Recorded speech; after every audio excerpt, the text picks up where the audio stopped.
Our modern world hums with hidden medieval echoes, the gentle rhythm of a water wheel and the steady tick of a mechanical clock were not born in a vacuum. They were humanity's first attempts to imitate nature, and they quietly reshaped civilization itself. This journey will uncover how tools designed to mirror the wind, the stars, and the flow of water laid the foundation for everything we know today. You will discover the surprising origins of technologies you use every day, seeing the direct line from a medieval windmill to a modern power grid. How did a simple stone arch based on a rock formation allow cities to flourish? What does a spider's web have to do with the Industrial Revolution?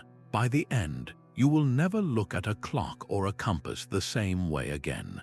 What part of your daily routine do you think owes its existence to these ancient copies of the natural world?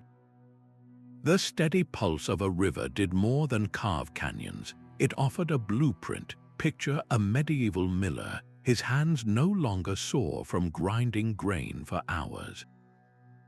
A massive wooden wheel turned by the flowing water did the work for him. This was the waterwheel, humanity's first great act of industrial mimicry. It copied the relentless, cyclical energy of the water cycle itself, transforming a river's current into a force that could feed thousands. Its origins stretch back to the ancient world, but it was in the medieval era that this technology was perfected and spread across the landscape. Historians note that this single invention dramatically reduced the burden of manual labor. One scholar puts it simply, the waterwheel gave societies the gift of time. People could focus on crafts, trade, and learning because a river was now powering their most basic needs. The mechanics were elegantly simple, yet brilliantly adapted. There were two main types. The undershot wheel was placed directly into a fast-moving stream, its paddles pushed by the current. It was effective, but not terribly efficient. The overshot wheel was the true marvel. It required a clever channel or mill race to guide water over the top of the wheel. The weight of the water filling the buckets on one side would then gravity to turn the wheel with far greater force. This design captured energy not just from the water's flow, but from its very weight, a sophisticated understanding of physics born from close observation. In mountainous regions with small, powerful streams, you would find horizontal wheels. In the slow, wide rivers of the lowlands, the massive vertical overshot wheel dominated. Each was a perfect adaptation to its local environment. This power did not just turn millstones, it turned the wheels of society itself. Consider the great monasteries of Europe. They were often remote, self-sufficient communities that needed to feed not only their monks but also the travelers and workers who depended on them. By building sophisticated watermill complexes, they could produce flour on an almost industrial scale. This reliable food source supported population growth and freed people to engage in trade and other specialized work. The surplus flour could be sold, funding the construction of cathedrals and the pursuit of knowledge. The rhythmic thump and splash of the waterwheel became the heartbeat of a growing civilization. So the next time you flip a light switch, think about that medieval miller. How much of our modern reliance on energy, our quest to harness the forces around us, began with the simple goal of getting a river to do our work for us. A windmill stands silent on a hill, its sails waiting for a breath. Then it begins, a slow, deliberate turning that captures the very wind itself. This was humanity reaching for the sky, learning to use the invisible force that shaped the clouds and weather. While the waterwheel mastered the river, the windmill sought to tame the air. Its story begins not in Europe, but in the arid plains of Persia around the 9th century.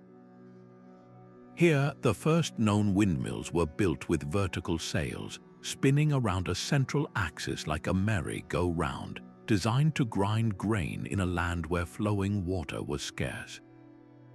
These early machines were a direct answer to their environment, a brilliant adaptation that turned a problem, the relentless wind, into a powerful solution. This technology traveled slowly westward, and when it reached Europe, it transformed. European engineers developed the horizontal axis windmill, the iconic structure we picture today. This new design was far more efficient. Its sails or blades were carefully angled to catch the wind like a bird's wing. The entire cap, the roof of the mill, could be turned to face the wind no matter which direction it came from. Inside, a complex system of gears, much like those in a waterwheel, transferred the spinning energy of the sails to turn the heavy millstones. The entire mechanism was a masterpiece of biomimicry, long before the word existed. The shape of the sails mimicked natural forms that cut through the air with minimal resistance. The gear systems replicated the interlocking patterns found in nature, translating one type of motion into another with incredible precision. An engineering historian might explain that these medieval builders were essentially reverse engineering the flight of a bird or the way a seed pod spins on the wind, translating those principles into powerful machinery. Perhaps no civilization better exemplifies the power of the windmill than the Dutch. In the Netherlands, a country famously below sea level, windmills became instruments of survival and expansion. They were fitted with massive Archimedes screws, and their relentless turning power was used to pump water out of marshes and lakes, slowly reclaiming land from the sea. This created the polders, vast tracts of fertile new land that expanded the nation's borders and fueled its agricultural and economic boom. The windmill was no longer just a tool for milling flour. It became a national engine, a symbol of human ingenuity holding back the ocean itself. Canals filled with water pumped by windmills became highways for trade, connecting these newly created farms to growing cities. So the next time you see a modern wind turbine, its white blades sweeping against the sky, remember the mills of Holland. That clean energy revolution we talk about today. It draws a direct line back to those wooden sails that once drained a swamp, proving once again that the best ideas are often written on the wind. Beneath a canopy of stars, a scholar holds a disc of brass and carefully sights a distant star through its tiny pinwheels.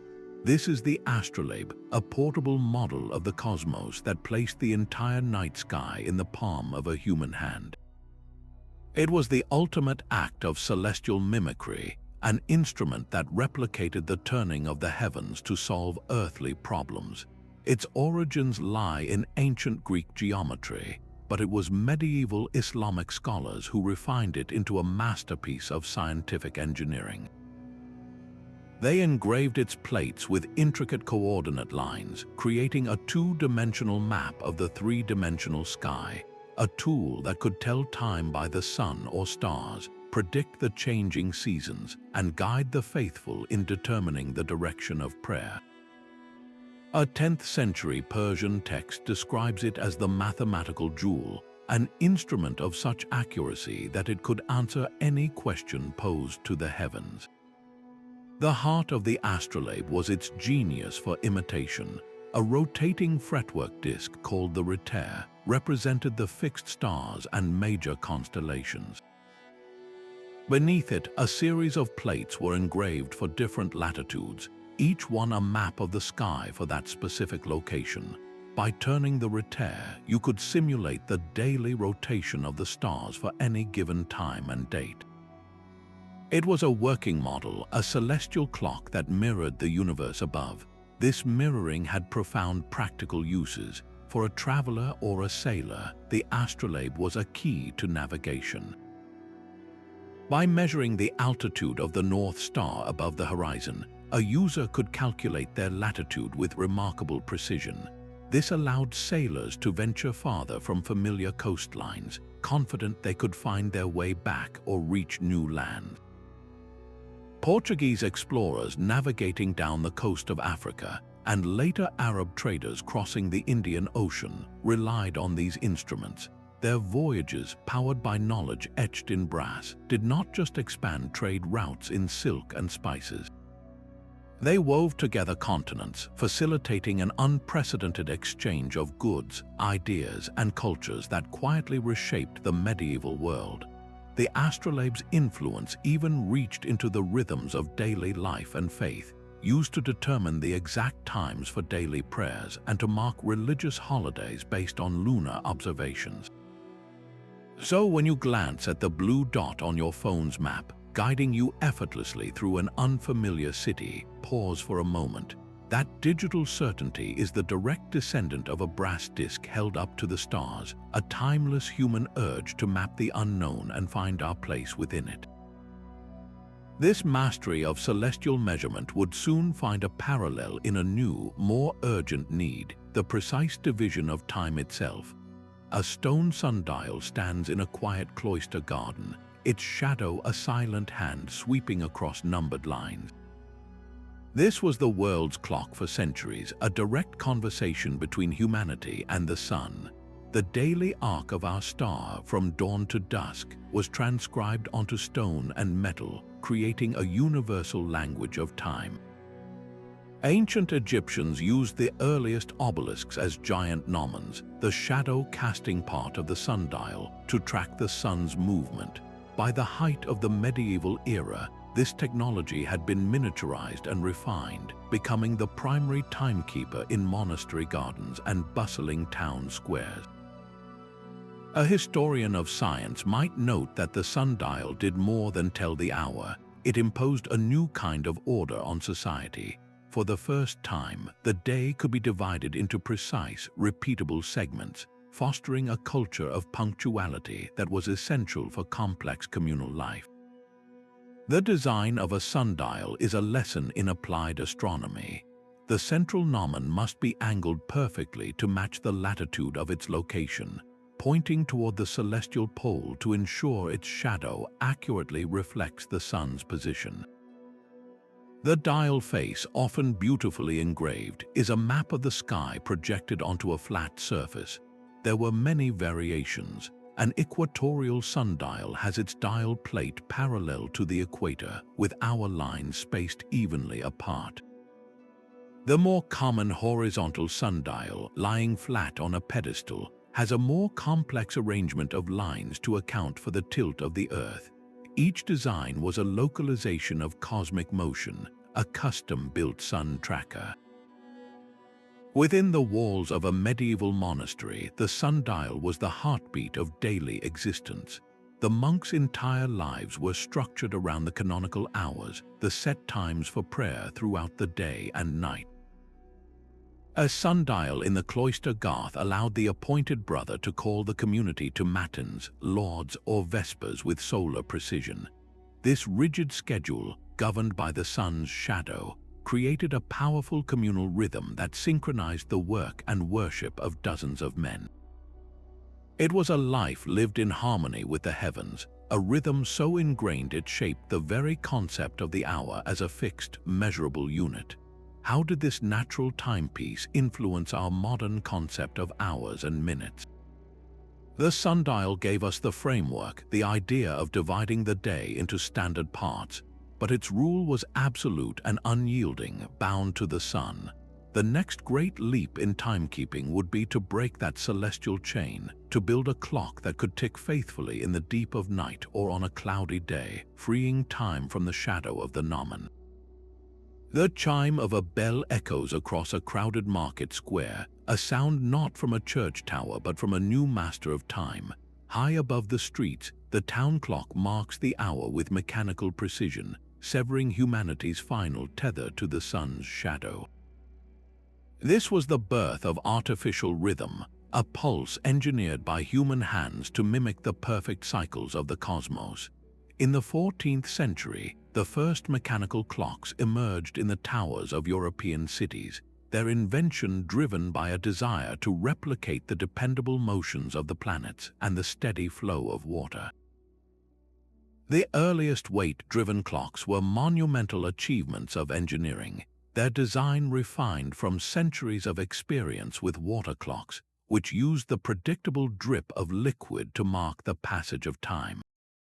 But water could freeze and sundials were useless at night. The new mechanical clock was a machine that conquered the seasons and the dark. At the heart of this machine was the verge escapement, a simple yet brilliant device that transformed continuous power into measured, rhythmic ticks. A heavy weight on a cord provided the power, but without control, it would simply plummet to the ground. The escapement acted as a gatekeeper, catching and releasing the gears with a steady tick-tock rhythm. This ingenious piece of engineering was the clock's soul, a man-made heartbeat that imitated the unwavering regularity of a celestial body moving through the sky. Manuscripts from master clockmakers are filled with intricate diagrams and notes on achieving this perfect regularity. One such text describes the quest to create a machine that moves with the constancy of Jupiter in its orbit, a clear indication that their goal was to build a small, working universe inside a case of iron and brass. The impact of this new timekeeper on urban life was immediate and profound. In a city like Strasbourg, the great cathedral clock did more than tell the time. It synchronized an entire community. The clock's bell regulated the start and end of the workday for guildsmen, signaled the opening of the market, and called citizens to public meetings. For the first time, time was not a personal experience of the sun's position but a shared public commodity. This synchronization boosted productivity to unprecedented levels, as workshops and trades could now coordinate their activities with a common reference. The clock created a new social order based on punctuality and efficiency. Can you feel the echo of that first public chime in your own life? Our modern obsession with schedules, deadlines, and productivity finds its direct origin in those medieval towers.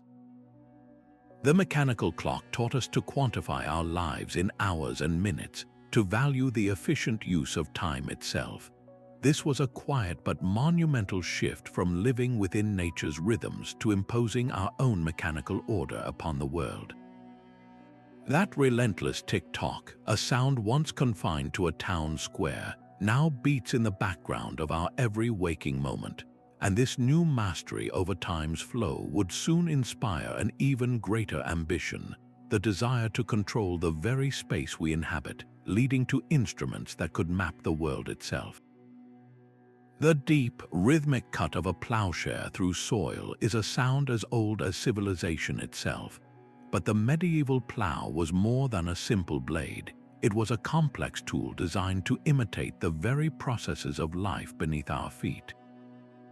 Just as earthworms tirelessly tunnel through the earth, creating channels for air and water, the new heavy plow developed in Northern Europe worked the land on a grand scale, fundamentally changing humanity's relationship with the earth. Earlier scratch plows, known as ards, were little more than pointed sticks that gouged a shallow furrow in the light, dry soils of the Mediterranean. They were sufficient for their environment, but they were powerless against the dense, wet, clay-rich soils of Northern Europe. The challenge of these new lands demanded a new kind of tool, one that could not just scratch the surface, but truly turn it over. The answer was the moldboard plow, a technological marvel that arrived around the 8th century. An agricultural historian would describe it as the first machine capable of true soil inversion, a process that buried weeds and crop stubble to create a rich, fertile seedbed. This single invention transformed previously unworkable land into the breadbaskets of the continent. Its design was a masterpiece of biological mimicry. The plow was not one piece, but a system of specialized components, each with a specific job. First, a sharp, vertical knife called the coulter sliced vertically into the turf.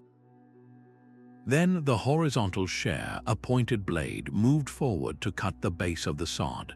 Finally, the curved moldboard, the plow's most ingenious feature, lifted the cut strip of earth, twisted it, and turned it completely over. This action was a direct, amplified copy of the burrowing and aerating work of countless soil organisms.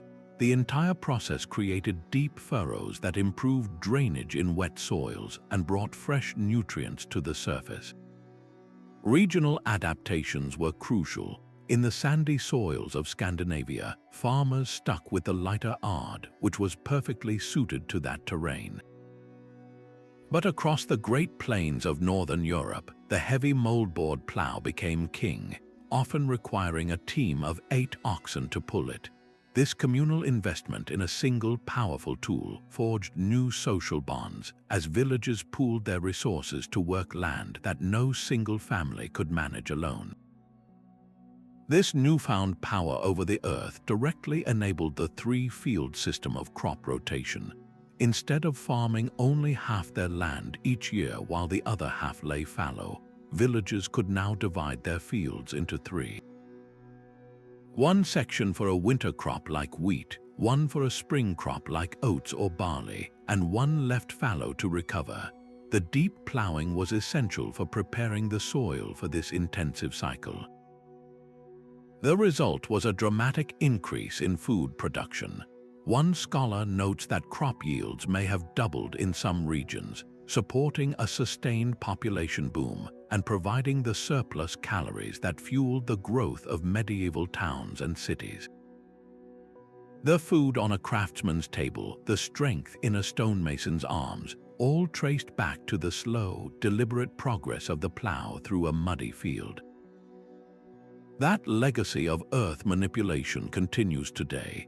The modern tractor pulling a gang plow across a vast prairie is performing the same essential act on a scale our medieval ancestors could never have conceived. Their simple act of copying the earthworm set us on a path toward feeding billions, a quiet revolution born from the soil itself.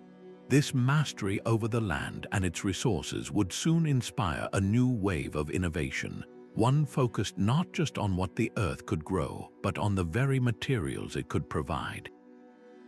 High above the rising walls of a cathedral, a great wooden wheel turns, powered not by wind or water, but by the steady, climbing steps of men inside it. This was the treadmill crane, a machine that directly harnessed the kinetic energy of human and animal motion, a brilliant and literal case of engineers copying the locomotion of a squirrel in its cage. While the waterwheel mimicked a river and the windmill copied the air, this device captured the simple, profound power of a walking creature. Medieval engineers, drawing upon rediscovered Roman designs, enhanced these cranes with sophisticated gear systems, transforming human strength into a force capable of lifting massive stones to dizzying heights. Architectural historians often point to this innovation as a key enabler of the vertical race that defined Gothic architecture. One expert notes that without the treadwheel crane, the soaring vaults and spires that reach for the heavens would have remained mere drawings on a parchment. The mechanics were both simple and ingenious. Inside a large wooden cage, 1 or 2 laborers would walk endlessly forward, their steps causing the entire wheel to rotate around a central axle. This rotation was then transferred through a series of gears to a wooden drum wound with a thick rope. A clever ratchet and pawl system, a vital safety feature, acted as a one-way clutch. This prevented the heavy load from slipping backwards, ensuring that if the workers stopped or lost their footing, the stone block they were lifting would not come crashing down. This safety mechanism was a critical piece of engineering that made such ambitious construction possible. Consider the decades-long project of building Notre Dame de Paris. In the shadow of its growing ribs, teams of workers would have taken their turns inside these giant wheels. The crane operator, perched on a small platform, would direct the team, his calls lost in the groaning of wood and the hum of activity. Each step they took hoisted a block of carefully cut limestone, swinging it into position for masons to set with precision. The cathedral itself became a symbol of human ambition, but that ambition was powered by the simple, repetitive motion of human legs. Can you see the legacy of this biological engineering in our world today? The principles of translating walking motion into rotational power, of using gears to amplify force, and of implementing safety catches are foundational to modern robotics. The exoskeletons being developed to help people walk again or to assist workers lifting heavy loads are the direct descendants of that medieval treadwheel, continuing a long tradition of learning from nature's own mechanics to augment our own capabilities. This mastery over motion and force paved the way for a new kind of instrument, one that sought not to build, but to measure and map the world with ever greater precision. A storm blots out the stars, leaving a sailor on a heaving deck with only the dim glow of a lamp. In a small bowl of water, a sliver of iron, magnetized by a mysterious stone, floats upon a reed. No matter how the ship rolls, the needle holds its position, pointing unerringly toward the north. This was the magnetic compass, a tool that allowed humanity to navigate by sensing the planet's own invisible force, much like the migratory birds that traverse continents using a built-in magnetic sense. Its story begins not on the turbulent Atlantic, but in ancient China during the Han Dynasty, where diviners used spoon-shaped lodestones made of magnetite, a naturally magnetic mineral for geomancy and fortune-telling. By the 11th century, Chinese sailors had adapted this wonder for navigation, floating a magnetized needle in a bowl of water. This revolutionary knowledge traveled slowly westward along the Silk Road, reaching the Mediterranean world by the late 12th century. A ship's log from a Genoese captain around 1295 captures the oar, noting, "The needle is our star in the day and our pole star in the fog." It is a truth that does not lie. The compass did not invent navigation, but it perfected it. Suddenly, a captain could plot a course with confidence even when the sky was obscured for days, opening up the oceans for true exploration far from the comforting sight of land. The mechanics were a brilliant act of mimicry. At its core was the lodestone, a piece of magnetite ore that, when stroked against an iron needle, would transfer its mysterious power, aligning the needle with the Earth's own magnetic field. This created a portable, working model of planetary magnetism. Early versions were the wet compass, a needle floating in water to reduce friction and allow it to swing freely. Later, the dry compass emerged, where the needle was mounted on a pivot pin inside a protective box, a design far more practical for the violent motion of a ship at sea. This simple instrument fundamentally altered the balance of power and trade. Consider the Viking voyages across the North Atlantic. While they were masterful sailors who used sunstones and bird sightings, their travel was still largely coastal, a series of cautious hops from one visible landmark to the next. With the widespread adoption of the magnetic compass in later centuries, European navigators could strike out across open water with newfound bravado. They could sail the deep ocean routes with a consistency that was previously impossible, directly connecting the spice markets of the East with the growing consumer demand of the West.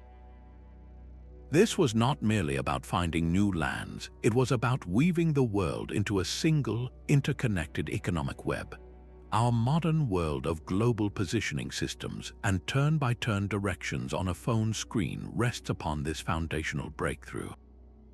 That tiny, wavering needle gave us the confidence to leave the shore behind, to trust an invisible force we could not see, and in doing so, it shrank the world, setting the stage for every global connection that defines our lives today.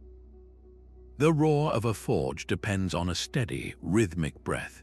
Bellows were the mechanical lungs of medieval industry, a tool that directly copied the biological function of breathing to master the most transformative of the classical elements, fire. Their simple, powerful design harnessed the very air we breathe to fuel a technological revolution. The earliest bellows were little more than a bag of leather with a wooden nozzle, operated by hand to blow air onto a fire. But by the medieval period, this basic concept had evolved into a sophisticated instrument. The most significant advancement was the double-chambered bellows, a design that produced a continuous, uninterrupted blast of air. While one chamber was being compressed to expel its air, the other was being expanded to draw a fresh breath, creating a steady flow that was far more efficient than the intermittent puff of a single bag. This constant, powerful stream of oxygen was the key to achieving the intense heat required to smelt iron from its rocky ore and to work it into strong, reliable tools and weapons. A master blacksmith of the era would have understood this principle instinctively, knowing that control over the air meant control over the fire, and control over the fire meant control over the metal. The operation was a perfect synergy of human motion and mechanical imitation. A worker would pull a lever or a handle, causing the top board of the bellows to rise and fall. Valves, often simple flaps of leather, would open and close automatically, directing the airflow. One valve would open to let air into the chamber as it expanded, then seal shut as the chamber was compressed, forcing the air out through the nozzle and into the heart of the furnace. This process, repeated for hours, could raise temperatures high enough to liquefy iron, separating it from the slag and impurities in the ore. This was not just about making a fire hotter, it was about creating a new, more intense state of matter that could be shaped by human will. Consider the forging of a single piece of plate armor for a knight. In a smoky workshop, the smith and his apprentices would work in shifts, their movements synchronized with the deep, whooshing breath of the bellows. They needed to heat a thick steel plate to a brilliant, uniform yellow-white, a temperature impossible without that constant air blast. Only then could they hammer it into the complex curves that would deflect a sword blow, its strength a direct result of the controlled atmosphere in which it was born. This advancement in metalworking did more than create better armor for the battlefield. It produced more durable plowshares for farmers, stronger axes for clearing forests, and more reliable nails for shipbuilding. The economic and military power of entire regions was forged in the breath of these simple machines. Every modern air compressor, from the one that inflates your car's tires to the massive systems that power factory tools, traces its lineage back to that blacksmith's leather lungs. This mastery over fire and air, over the very elements, provided the raw strength to build on an unprecedented scale, leading to structures that seemed to defy gravity itself. A stone arch bridge curves gracefully over a river, its form a perfect echo of a natural rock span carved by water and time. This was not a new invention, but a profound act of observation, where medieval builders looked to the enduring strength of cave ceilings and the interlocking roots of trees to solve the problem of crossing a chasm. They learned that the arch, a shape perfected by Roman engineers centuries before, was nature's own blueprint for bearing immense weight. The principle is one of brilliant redistribution. Unlike a simple beam that sags under a load, an arch carries weight downward and outwards, channeling forces along its curve and into the solid ground at its sides, the abutments. A modern structural engineer would explain that the arch transforms a single, crushing point of pressure into a cascade of compressive stresses that the stone is perfectly suited to handle.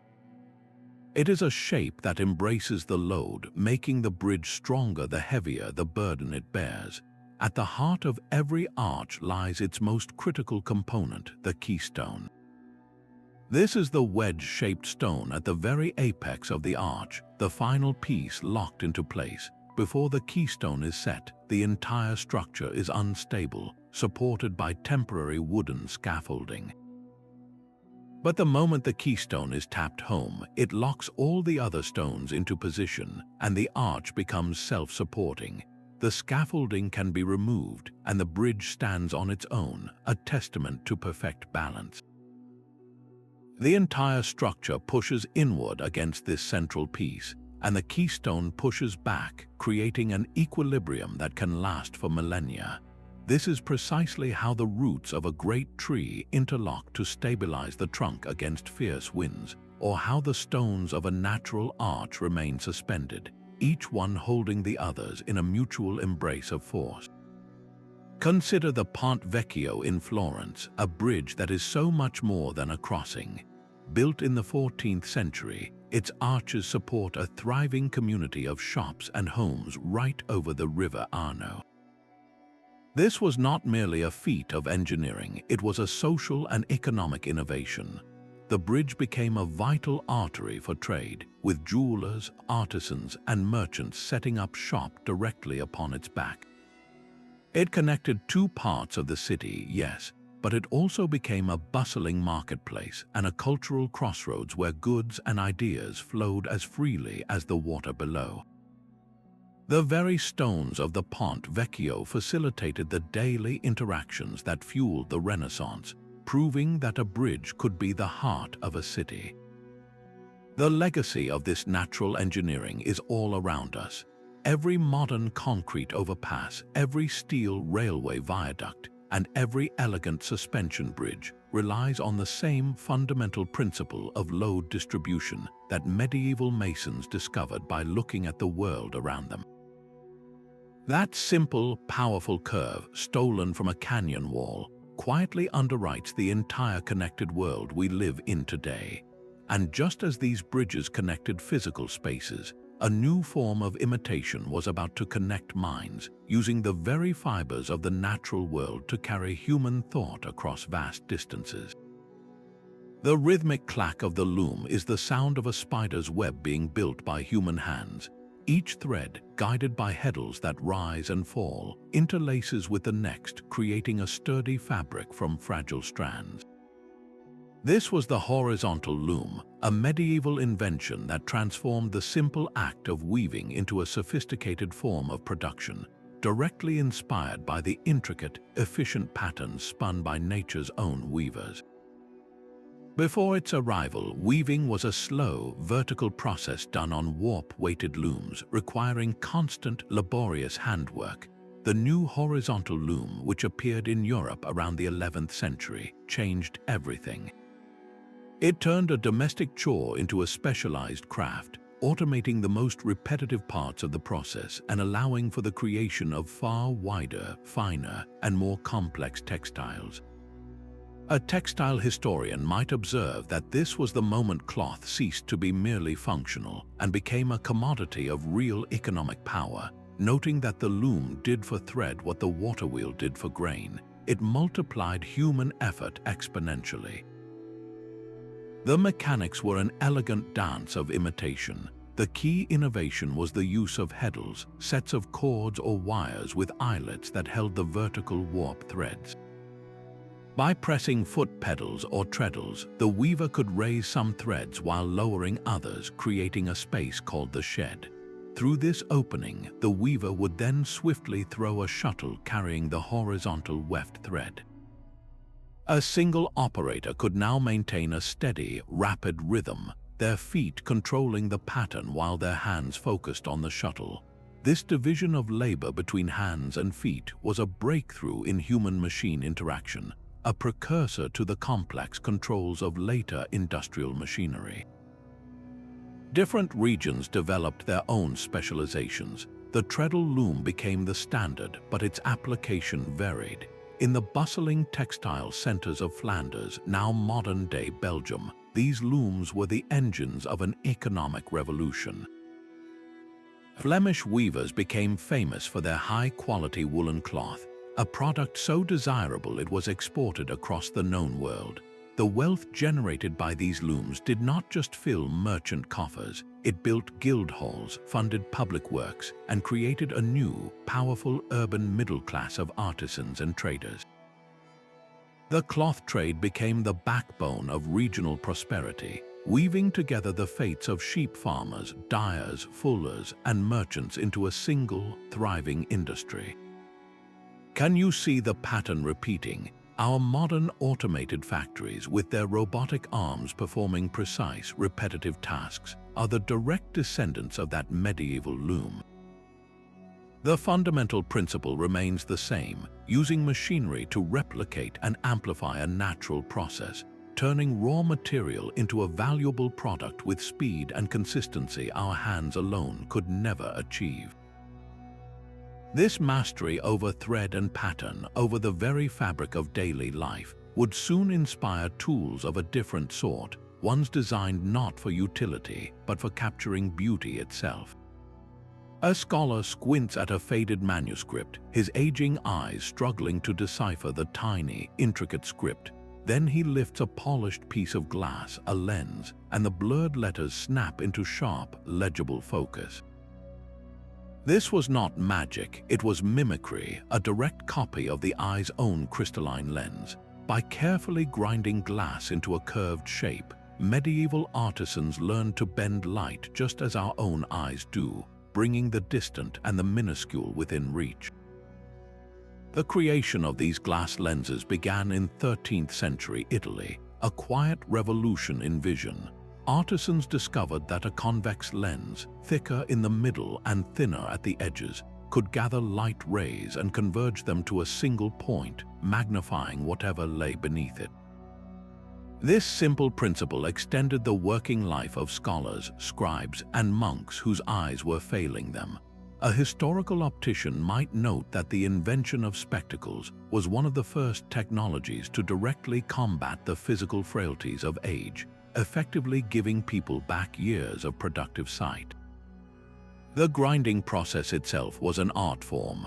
A glassblower would create a flat disc of clear glass, known as a crown glass.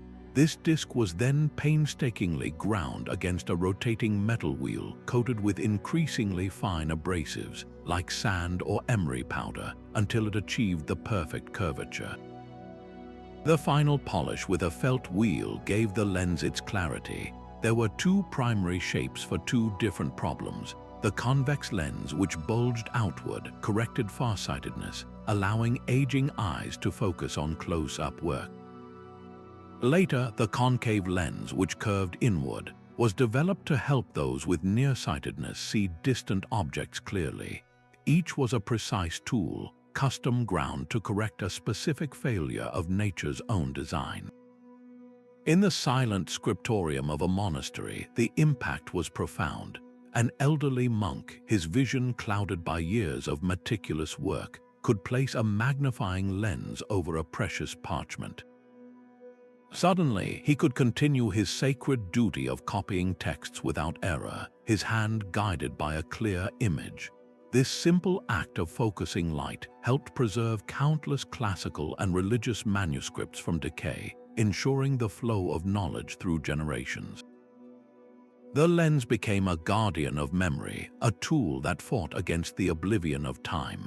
Every time you take a photograph with your phone, you are using a sophisticated array of glass lenses to focus light onto a digital sensor, capturing a moment with perfect clarity. Every time an astronomer peers through a telescope to see the rings of Saturn, they are using the same fundamental principle discovered in a medieval workshop. Our entire visual culture, from eyeglasses to microscopes to cameras, builds upon that first moment. A piece of polished glass revealed a hidden world. This new ability to see more clearly, to manipulate perception itself, would soon lead to instruments that did not just extend our senses, but recorded their findings with unerring accuracy.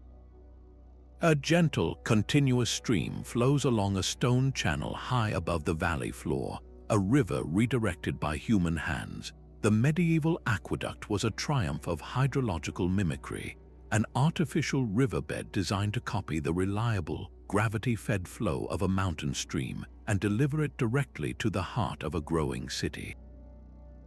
While the Romans had perfected the form, medieval societies adapted and maintained these vital arteries, understanding that controlling water meant controlling life itself.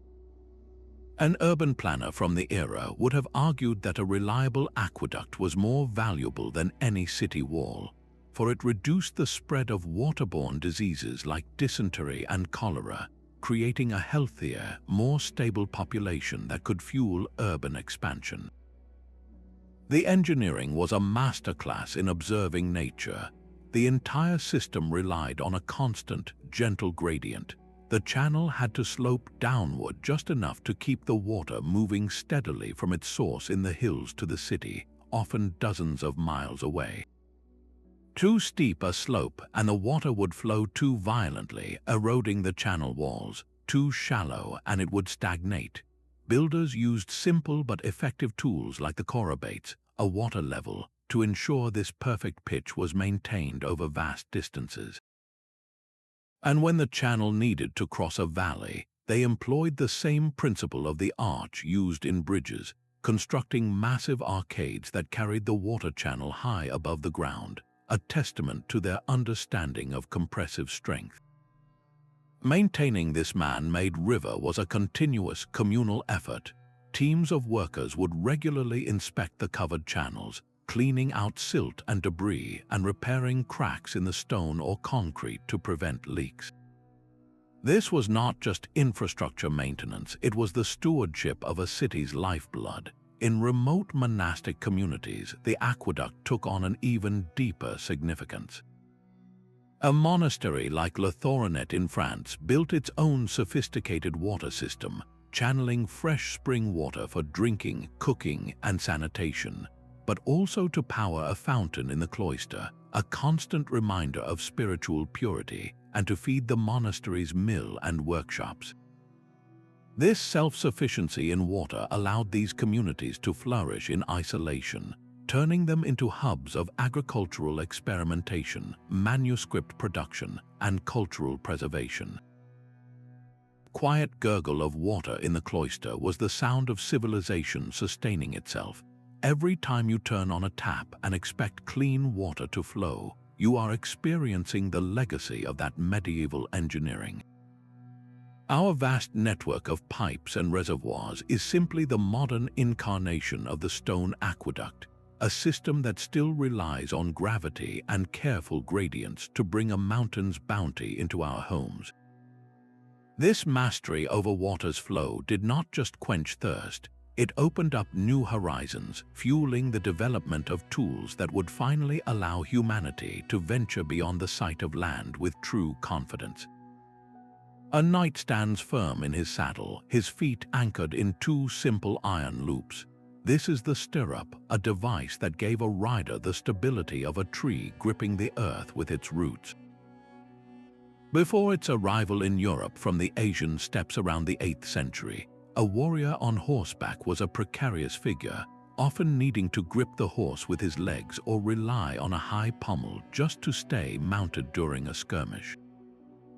The stirrup changed everything. It created a unified system, a single fighting platform where the rider, his armor, and the horse became one.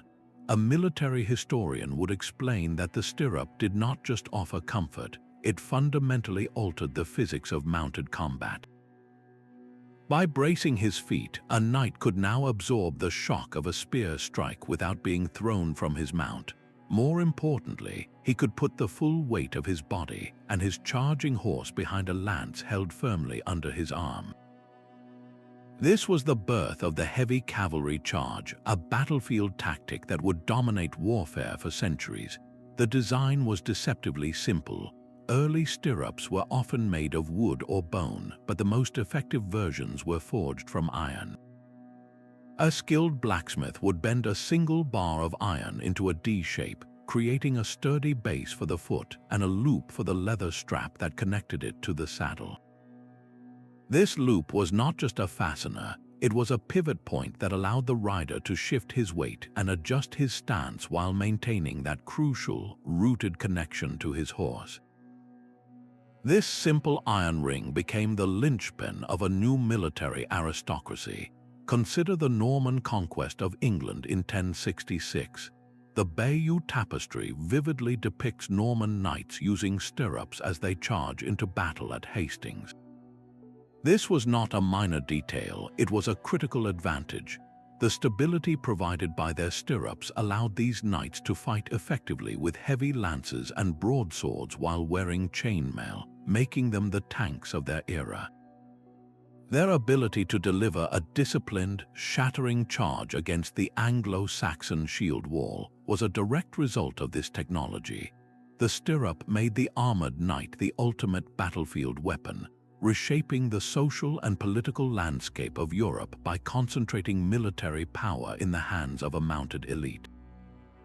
The legacy of this innovation is still with us. Every modern horseback rider, from a competitive show jumper to a trail guide, relies on the same fundamental principle. The stirrup cup on your riding saddle is a direct descendant of that first iron loop that locked a knight into place. This tool of war, born from the simple need for stability, quietly revolutionized how humans move with animals, setting the stage for instruments that would bring that same sense of control and connection to the most intimate aspects of daily life. The software of a spinning wheel turns raw, fluffy wool into a strong, continuous thread. This was humanity learning to twist fibers just as a vine winds around a branch or a spider spins its silk, capturing the fundamental power of the rotational spiral found throughout nature. Before the wheel, spinning was a slow, one-handed process using a drop spindle, where the spinner had to constantly stop to wind the newly formed yarn. The spinning wheel, which evolved significantly in medieval Europe, changed this dynamic entirely. It mechanized the twisting motion, allowing a single worker to produce yarn with a speed and consistency that was previously unimaginable. An economist studying this period might note that the spinning wheel did more than just make thread.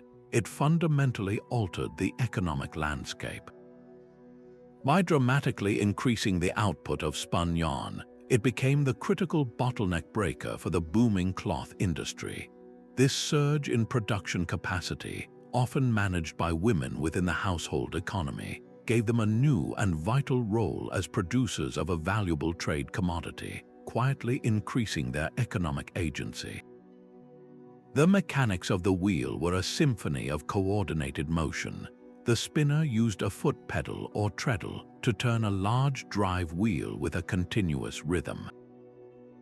This wheel was connected by a driving band to a much smaller axle, the spindle, which spun at a tremendously faster rate. The true genius, however, lay in the later addition of the flyer and bobbin. The flyer was a U-shaped piece that rotated around the spindle, guiding the yarn through its hooks and imparting the final, consistent twist.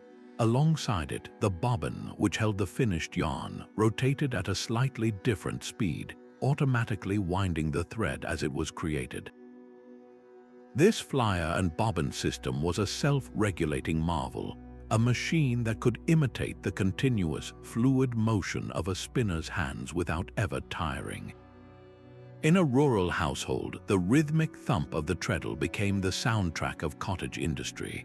A woman could now spin enough yarn not only for her family's own clothing, but also to create a significant surplus. This surplus yarn could be sold to weavers in the local market or to a traveling merchant, providing a crucial source of cash income for the family. The spinning wheel, often sitting in a corner of the main living area, was more than a tool. It was a small economic engine, weaving individual households into the vast and growing web of regional and international trade. The wealth generated by cloth began not in the great trading houses, but in the humble, steady work of the spinner and her wheel. Can you hear the echo of that rhythmic whir in the thunderous hum of a modern textile factory? The massive spinning frames of today, with their hundreds of spindles rotating in unison, are simply the amplified, industrial descendants of that single wooden wheel.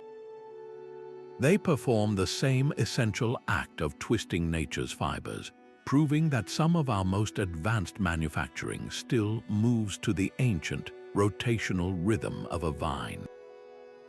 This mastery over thread and calculation would soon lead to an even more abstract imitation of nature, one that sought to replicate the very patterns of logic and thought themselves. The rhythmic click of beads on a wire echoes the sound of pebbles tumbling in a stream, a natural order transformed into calculation. A merchant in a crowded medieval market slides beads back and forth on a wooden frame, his fingers moving with a speed that rivals the spoken word. This is the abacus, a tool that imitated the fundamental act of grouping and separating, turning the simple, physical act of moving stones in sand into a portable, powerful thinking machine. Its origins are ancient, with versions appearing in Mesopotamia, then perfected in China as the suanpan and in the Roman world as the calculi, where lines drawn in dust held counters. By the medieval era, it had spread across the trade routes into Europe, becoming an essential instrument for merchants, tax collectors, and monastic scribes. A mathematician of the time would have seen it not as a calculator, but as an extension of the mind itself, a physical representation of numerical place value that made abstract concepts tangible. This tool fostered a new kind of literacy, a numerical fluency that was essential for the complex record-keeping of growing cities and kingdoms. The design was a model of intuitive logic. Rows of wires or grooves held beads, each row representing a different decimal place, from units on the right to tens, hundreds, and thousands to the left. A single bead on a top wire might represent 5 units of the row below, a system that allowed for incredibly rapid addition and subtraction. Different cultures refined this basic principle. The Chinese suanpan had 2 beads in the upper deck and 5 in the lower, while the Japanese soroban later evolved to 1 and 4 beads, each version streamlining the process for its specific commercial need. This was not about memorizing complex rules, but about feeling the numbers flow through one's fingertips. In the market stalls of a city like Bruges or Venice, trust was built on the public, verifiable click of the abacus. A trader selling a shipment of wool and a buyer purchasing it for his weavers would stand together as a third party. A respected merchant calculated the total price. The sliding beads provided a transparent process, a shared spectacle of arithmetic that left little room for dispute or accusation of fraud. This open calculation was the bedrock of fair exchange, allowing commerce to flourish on a scale never before possible. The wealth that built cathedrals and funded voyages was first tallied on these simple frames. Every time you use the calculator on your phone to split a bill or manage a budget, you are engaging with the same fundamental principles. Our digital computers, with their binary ones and zeros flowing through circuits, are the direct descendants of those beads moving along wires, proving that our most advanced logic began with the simple, physical imitation of counting stones. This mastery over numbers would soon demand a new way to record its results, leading to innovations that could capture language itself. The sharp clatter of typepieces stamping ink onto paper echoed the way a leaf leaves its perfect imprint in soft mud. This was the printing press, a machine that finally mastered the ancient biological act of replication. Johannes Gutenberg's workshop in the 15th century became the epicenter of this revolution, a place where the mass production of text began to mimic the way nature itself spread seeds and patterns. While the Chinese had pioneered block printing centuries earlier, Gutenberg's system of movable metal type introduced an unprecedented flexibility. Each letter was a separate piece of metal that could be arranged, reused, and rearranged into an infinite variety of pages, breaking the monopoly of the scribe's pen. A historian of the book describes this moment as the point when knowledge escaped its chains, noting that the press did not just copy books, it unleashed a flash flood of ideas that would drench the continent. The components of the press were a fusion of existing technologies, perfected into a single, world-changing system. The movable type itself was cast from a hard lead alloy in a specialized hand mold, ensuring that every letter A was identical to every other letter A. A thick, oil-based ink was developed that would adhere cleanly to the metal type and transfer sharply to the page, and the press itself was adapted from the screw presses used for making wine or olive oil, applying the immense, even pressure needed for a perfect impression. This was not one invention, but a symphony of them, all orchestrated to achieve one goal: the flawless, rapid copying of words. The most famous product of this new art was the Gutenberg Bible. Before its creation, a Bible was a rare treasure, painstakingly handwritten over the course of a year or more by a monastic scribe, its cost equal to a small farm. The press produced around 180 copies, a staggering number for the time, making the sacred text physically accessible to churches and scholars beyond the richest monasteries. This direct access to scripture would, within decades, fuel the fires of the Protestant Reformation, as individuals could now read and interpret the word for themselves. The very act of reading began to shift from a public, priest-led performance to a private, personal dialogue with the text. Can you see the direct line from that first printed Bible to the digital screen you are likely using right now? Our modern internet, with its instantaneous replication and global spread of information, is the ultimate extension of Gutenberg's principle, continuing the eternal human drive to share ideas as efficiently as nature spreads life. This revolution in communication, in capturing and distributing the human voice, would soon find its parallel in a new ambition: to capture and replicate the very sound of life itself through instruments of music. The deep, resonant voice of a pipe organ does not simply fill a cathedral, it becomes the very air-given sound. This colossal instrument was the ultimate act of channeling the wind, transforming a simple breeze into a complex language of music that could imitate the rumble of a distant storm or the clear call of a bird. Its story begins not in the Gothic north, but in the ancient Mediterranean with the hydraules, a revolutionary instrument that used water pressure to regulate the air flowing into its pipes, creating a steady, powerful tone for public games and amphitheaters. Over centuries, this technology was adapted and perfected, with bellows replacing water, until it found its true home within the soaring stone vaults of medieval cathedrals. Here, the organ became more than a musical device. It was an architectural voice, a tool for enriching religious ceremonies and forging a powerful communal identity through shared auditory experience. A medieval musician might have described the organ as a way to bring the chorus of creation indoors, to replicate the sighing of the wind through a forest or the majestic power of a thunderclap within the sacred space. The mechanics were a symphony of controlled breath. Giant bellows operated by teams of men acted as the instrument's lungs, forcing air into a pressurized chamber called a windchest. Rows of pipes, each one a carefully tuned whistle, stood ready above it. The player at the keyboard did not blow into the pipes directly. Instead, pressing a key would open a valve, allowing the stored air to rush into a specific pipe and produce its note.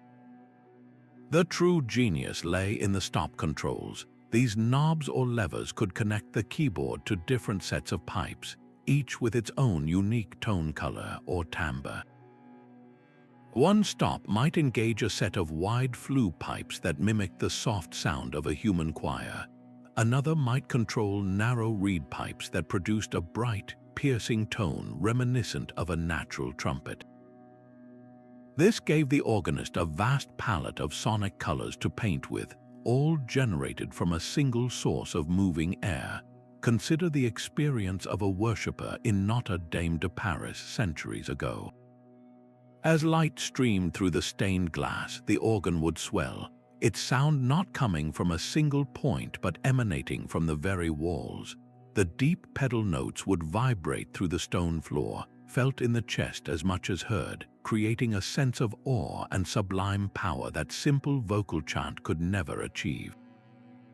This music was designed to lift the spirit, to inspire spiritual reflection by surrounding the congregation with a man-made echo of nature's own grandest harmonies. That same principle of shaping air to create artificial sound underpins our most modern music. The electronic synthesizer, with its oscillators and filters, is the direct descendant of the pipe organ. It too uses controlled energy to generate and modify waves of sound, proving that our quest to imitate the music of the natural world continues, now expressed through circuits and code instead of wood and wind.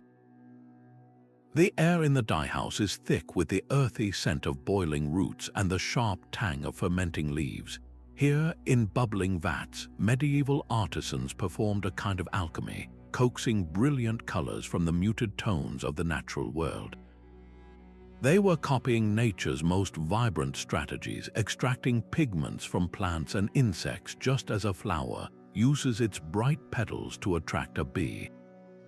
The most coveted colors became powerful symbols. The rich blue derived from the woad plant and the deep, luxurious red from the madder root were not just dyes, they were markers of social standing, with sumptuary laws often forbidding commoners from wearing them.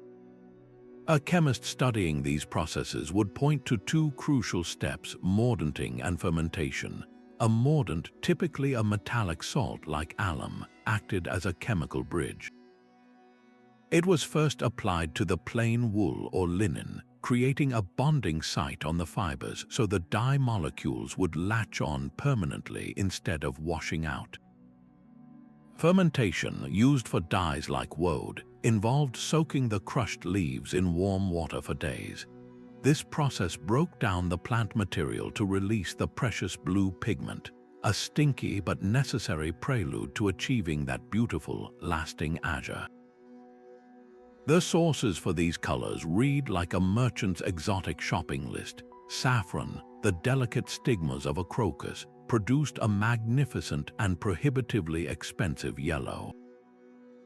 The tiny cochineal insect, harvested from cacti in the Americas and later traded across oceans, yielded a spectacular crimson that became a global commodity. In the royal courts of Europe, these vibrant cloths were a spectacle of wealth and connection. A noblewoman's gown of madder red and woad blue, perhaps embroidered with golden thread, was a walking map of international trade, displaying not just personal riches but the vast, interconnected web of cultural exchange that brought these dyes from field and forest to the dyer's vat.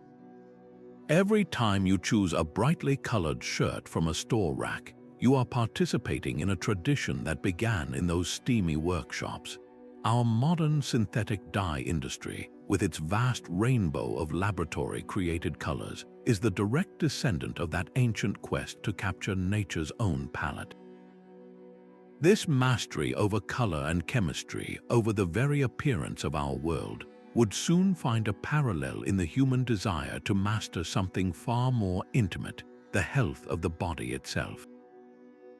The rhythmic crunch of dried herbs in a stone bowl is the sound of nature's own pharmacy being unlocked. An apothecary leans over his mortar, grinding leaves and roots into a fine powder with his pestle, a process that directly copied the way river stones crush seeds or the weathering of rocks creates fertile soil. This simple tool, the mortar and pestle, was the heart of medieval medicine, a device that transformed whole plants into potent remedies by replicating a fundamental natural action. Medical texts of the era, like the writings of Hildegard of Bingen, stressed the importance of this preparation, noting that only through proper grinding and mixing could the vital essences of a plant be fully released for the body to absorb. The tool enabled a new precision, allowing healers to create consistent powders for precise dosages, moving medicine away from superstition and toward a more reliable practice. The materials themselves were chosen with care. A heavy stone mortar, often made of granite or marble, was perfect for crushing hard roots and seeds into a fine, consistent dust. A wooden mortar, lighter and more porous, was better suited for delicate leaves and flowers, which could bruise and release their oils without being pulverized into bitterness. Each material was selected to best serve the natural ingredient it was processing, a quiet partnership between human craft and the properties of the earth. In the monastery garden, this partnership came to life. A monk might harvest chamomile flowers at the peak of their bloom, their sunny faces known to soothe anxiety and aid sleep. He would then gather sprigs of lavender, prized for its calming scent and its power to cleanse wounds.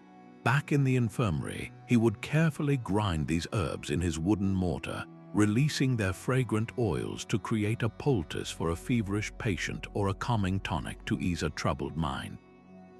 The entire cycle, from planting the seed to administering the remedy, was a self-contained loop of healing that mirrored the cycles of the natural world. Every modern pill you take, every capsule filled with a precise milligram of active ingredient, has its origin in that apothecary's bowl. Our pharmaceuticals are the refined descendants of those early extractions, isolating nature's most powerful compounds and delivering them with an accuracy that stone and wood could only dream of. That quest to harness nature's own healing power, first realized in the rhythmic grind of a pestle, quietly paved the way for innovations that would transform our most personal spaces, turning the home itself into a place of engineered comfort. A flickering flame was once a fragile, unpredictable thing, tamed only by the steady hand of a natural architect. The beehive, with its perfect hexagonal cells, offered a blueprint not just for storing honey, but for casting light itself. Medieval chandlers saw in those wax combs a structure they could replicate, pouring melted tallow or beeswax into long, tubular molds that mirrored the insect's own efficient design. This simple act of copying nature transformed the candle from a lumpy, hand-dipped taper that guttered and smoked into a smooth, reliable cylinder of light that could burn for hours. A social historian might note that this was more than a convenience, it was a subtle reclaiming of the night. The molded candle extended the day, allowing for safer movement through dark homes and streets, and creating new pockets of time for work and family life once the sun had set. The choice of material defined the quality of the light. Tallow, rendered from animal fat, was the candle of the common household. It was cheap and readily available, but its light was dim and its smoke carried a distinct, greasy odor. Beeswax, a precious commodity, was the fuel of churches and the wealthy. Candles made from it burned with a brighter, cleaner flame and emitted a sweet, honeyed scent, making them the preferred choice for sacred rituals and the halls of nobility. Each substance was a testament to the available resources, one pulled from the farm, the other from the hive. In the scriptorium, the impact of this steady light was profound. A scribe, hunched over a parchment illuminated by the warm glow of a beeswax candle, could continue his meticulous work long after dusk. His hand, guided by that stable flame, carefully formed each letter, copying texts that might otherwise have been lost to time. The gentle hiss of the wick was the only sound accompanying the scratch of his quill, a nightly ritual that preserved philosophy, literature, and sacred scripture. This after-hours labor, powered by a molded candle, was a quiet battle against the darkness of ignorance. That same quest for controlled, dependable illumination continues in every light bulb that brightens our homes today. How much of our modern 24-hour world was first sketched in the shadow of a beeswax flame? This mastery over the night, over the very boundaries of day, would soon inspire a new urgency to master the day's journey, leading to instruments that could guide a traveler even when the sun and stars were hidden. A ship's deck tilts violently in a storm, yet the sand within a glass falls with the same steady rhythm as grains sliding down a desert dune. This was the sandglass, a device that captured a geological flow inside a man-made vessel, turning the slow creep of an hour into something you could hold in your hand. Unlike the sundial or the mechanical clock, it needed neither sun nor complex gears, only gravity and the patient fall of fine sand. Its simplicity made it the perfect portable timekeeper for two worlds that demanded absolute regularity: the open ocean and the disciplined monastery. On a caravel navigating the featureless Atlantic, the sandglass was as vital as the compass. Ship's logs from Portuguese explorers describe the turning of the glass to mark the watch, the 4-hour periods that structured the sailor's day and night. A designated boy would be tasked with inverting the glass the moment the last grain fell, calling out to the officer of the watch.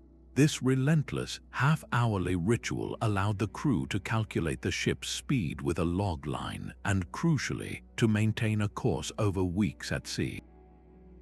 The coordination of an entire voyage, the rhythm of labor and rest for dozens of men, hinged on the reliable flow of sand through a narrow waist of glass. The creation of this reliable flow was itself a craft. A glassblower would first fashion 2 separate glass bulbs, joining them at their necks while the glass was still molten to form a sealed, symmetrical chamber. The true artistry, however, lay in the calibration. Not just any sand would do. It had to be fine enough to flow freely, yet heavy enough not to dust the inside of the glass. Master makers used specially treated marble dust, or fine, clean sand that had been boiled in wine and dried, to ensure every grain was smooth and devoid of moisture that could cause clumping.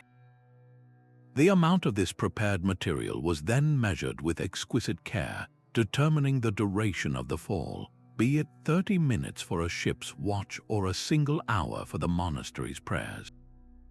In the bustling heat of a monastic kitchen, the sandglass enforced a different kind of order. Suspended from a hook, its silent countdown ensured that bread was baked for precisely the right duration, and that the communal meals were ready to be served the moment the brothers filed in from their prayers. This temporal discipline wove the sacred and the mundane together, creating a life where every activity, from chanting psalms to boiling pottage, unfolded within its allotted span. The granular countdown of the sandglass taught us to see time not as a shadow or a chime, but as a tangible substance, a finite resource that could be measured out in quiet, falling streams.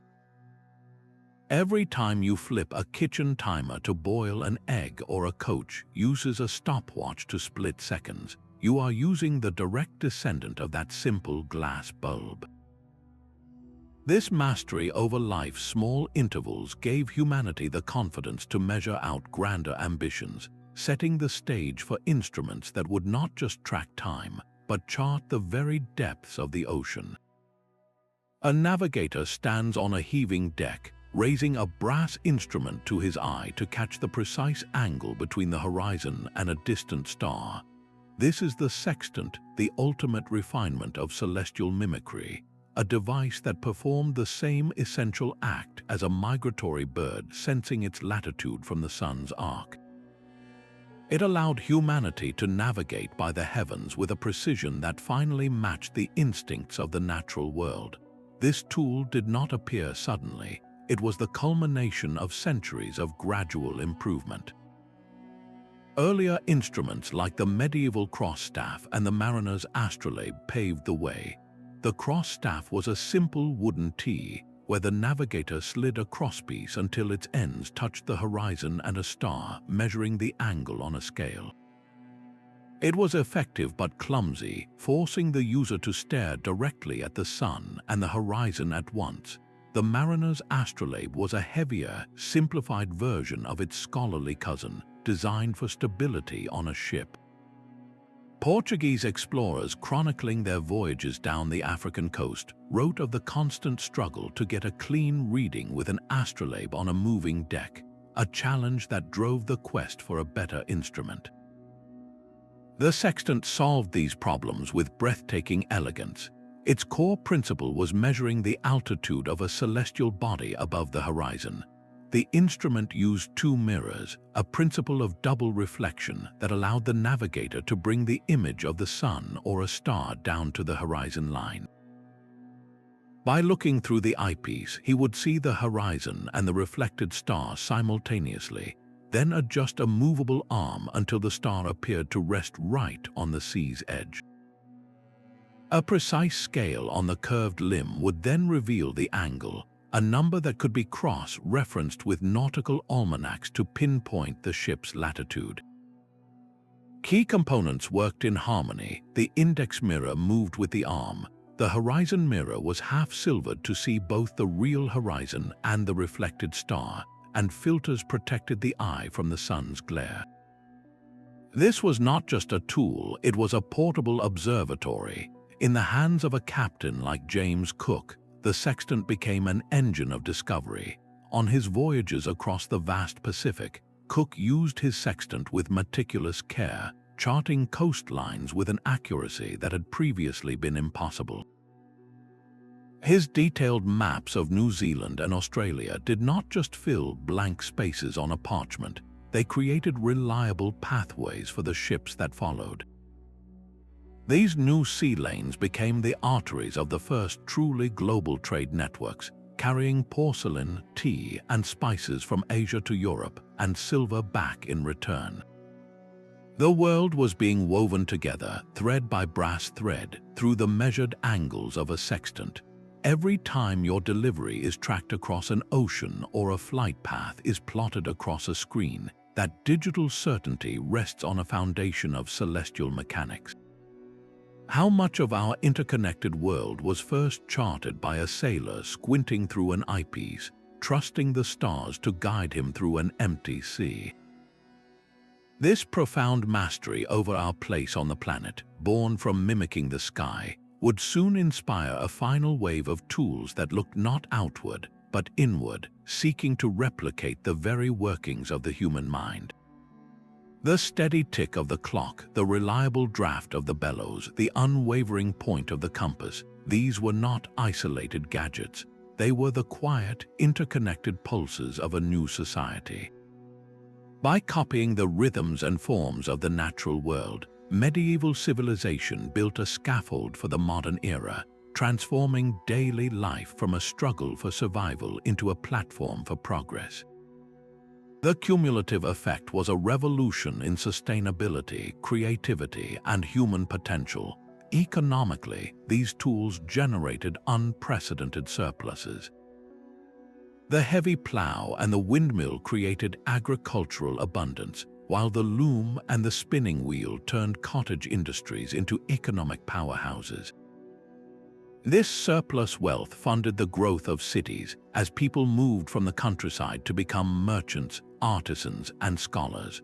A historian might note that this shift from an agrarian to a more diversified economy was the essential precursor to the commercial revolution, a period where capital began to flow and accumulate in ways that would later fuel global exploration.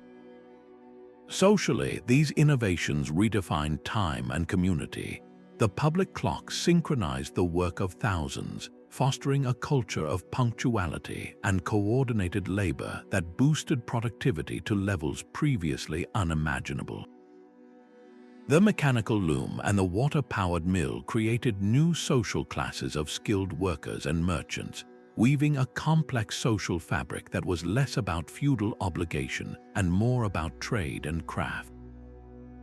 Culturally, the new horizons were limitless. The astrolabe and the magnetic compass gave humanity the confidence to look beyond the horizon, both physically and intellectually. The printing press then captured those discoveries and disseminated them, turning personal insight into shared knowledge. This created a feedback loop of curiosity, where each new map or book inspired the next great question. The imitation of nature was not about domination, but about working with its principles. The waterwheel used a river's flow without stopping it. The windmill harnessed the air without depleting it, and the moldboard plow worked in concert with soil biology to enhance fertility. This approach fostered a sustainable, long-term relationship with the environment that fueled progress for centuries. Our modern world of bio-inspired engineering, from solar cells modeled on leaves to Velcro copied from burrs, stands on this very same foundation. The medieval thinker looked at a bird's wing and built a windmill. We look at a lotus leaf and create a self-cleaning surface. The fundamental urge remains the same: to learn from the deep, tested wisdom of the world around us and apply it to our own challenges. This legacy of quiet observation and clever imitation is the unbroken thread connecting the monastic garden to the silicon laboratory, proving that our greatest advances often begin by simply learning to see the world not as a resource to be consumed, but as a master to be studied.